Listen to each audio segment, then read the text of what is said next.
కేంద్ర ప్రభుత్వం అనుసరిస్తున్న విధానాలకు నిరసనగా పిలుపునిచ్చిన కార్మికుల సమ్మెలో వరంగల్ జిల్లాలోని కార్మిక సంఘాలు పాల్గొన్నాయి. ఈ సమ్మెకు ఎన్ఎంయూతో పాటు ఇతర కార్మిక సంఘాలు, బ్యాంకు ఉద్యోగులు మద్దతు తెలిపారు. సింగరేణి కార్మికులు కూడా సమ్మెలో పాల్గొనడంతో బొగ్గు ఉత్పత్తి నిలిచిపోయింది. మరిన్ని డీటెయిల్స్ అశోక్ అందిస్తారు.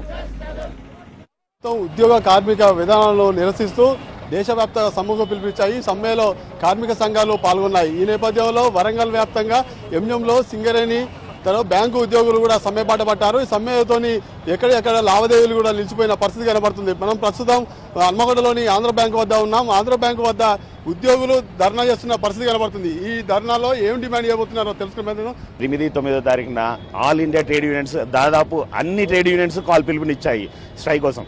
ఈ స్ట్రైక్ ముఖ్య కారణం ఏంటంటే కార్మికుల సంక్షేమం కోసమే మేము చేస్తున్న స్ట్రైక్. అందులో భాగంగా మా బ్యాంకింగ్ ఇండస్ట్రీ కూడా కార్మిక వర్గం కిందనే వస్తుంది కాబట్టి మేము ఈ స్ట్రైక్ పిలిపించాము. ఫస్ట్ ఆఫ్ ఆల్ గవర్నమెంట్ వ్యతిరేకత మేము చేస్తున్నాము. రెండవది లేబర్ రిఫార్మ్స్ అన్ని మార్పు తెస్తున్నారు. ఈరోజు దాదాపు 25 కోట్ల మంది వర్కర్స్ రోడ్డు మీదకి వచ్చి గవర్నమెంట్కి అగైనెస్ట్ మేము ప్రొటెస్ట్ చేస్తున్నాం. బ్యాంకింగ్ ప్రకారం మేము వస్తే ప్రైవేటైజేషన్ కోసం చేస్తున్నారు, బ్యాంకు మర్జర్స్ కోసం చేస్తున్నారు. మా వేజ్ రివిజన్స్ ఇంతవరకు పెండింగ్లో ఉన్నవి. ఇవన్నీ తీసుకొని 7-8 తారీఖున మేము స్ట్రైక్ పిలిపిస్తున్నాము. దీన్ని అంతే సాగిస్తాం. బ్యాంకింగ్ వ్యవస్థలో జరుగుతుంది ఏంటంటే రిక్రూట్మెంట్ ఆపేశారు, ప్లస్ ప్రైవేటైజేషన్ మర్జర్స్ అని చెప్తున్నారు. పెద్ద పెద్ద బ్యాంకులు 4 బ్యాంకులు 5 బ్యాంకులు ఇస్తే సరిపోతుందని చెప్తున్నారు. కాదు, ఎందుకంటే ఇప్పటికీ పల్లెల్లో విలేజెస్లో బ్యాంక్స్ లేవు. కానీ పెద్ద బ్యాంకులు చేసినట్టయితే చిన్న చిన్న బ్యాంకులను చాలా మటుకి క్లోజ్ చేస్తున్నారు. ఇంకా బ్యాంకింగ్ రిఫార్మ్స్ చాలా డౌన్ అయిపోతుందని మేము కోరుతున్నాం. బ్యాంకులు కానీ కార్మిక సంఘాలు కానీ అన్ని విధాల్లో ఈ ఇండియా గవర్నమెంట్ వచ్చిన తర్వాత చాలా సఫర్ అవుతున్నారు.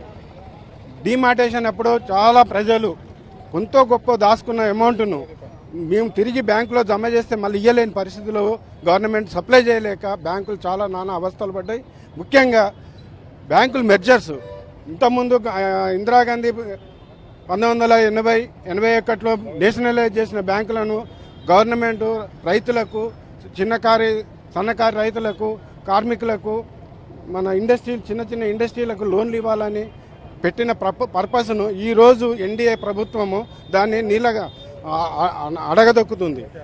బ్యాంకులు మెర్జర్ చేస్తే మామూలు ప్రజలకు పెన్షన్స్, ఆసరా పెన్షన్స్ వీటన్నిటికీ మనం సర్వీస్ చేయలేకపోతున్నాం. మెర్జర్ చేసే వరకు మీరే చూస్తున్నారు. జనాలు మీ బ్యాంకుకి వచ్చే లోపలికి వచ్చి మేనేజర్ని కానీ ఒక కస్టమర్ స్టాఫ్ను కానీ అడగలేని పరిస్థితుల్లో లైన్లో నిలబడి ఆష్టపడి, కొంతమంది అయితే డిమార్టేషన్లో లైన్లో నిలబడి పైసలు కట్టేటప్పుడు కూడా వాళ్ళ దాచుకున్న సొమ్మును తీసుకోవడానికి కూడా హార్ట్ అటాక్ వచ్చి చనిపోయిన రోజులు ఉన్నాయి. కేంద్ర ప్రభుత్వం ఇప్పటికైనా కార్మిక వ్యతిరేక విధానాలు అవలంబించకుండా కార్మిక చట్టాలను గౌరవించి సమస్యలను పరిష్కరించే దిశగా చూడాలని కార్మికులు, ఉద్యోగులు, బ్యాంకు ఉద్యోగులు కూడా కోరుతున్నారు. వీడియో దుర్గప్రసాద్తో అశోక్, బీసీ న్యూస్, వరంగల్.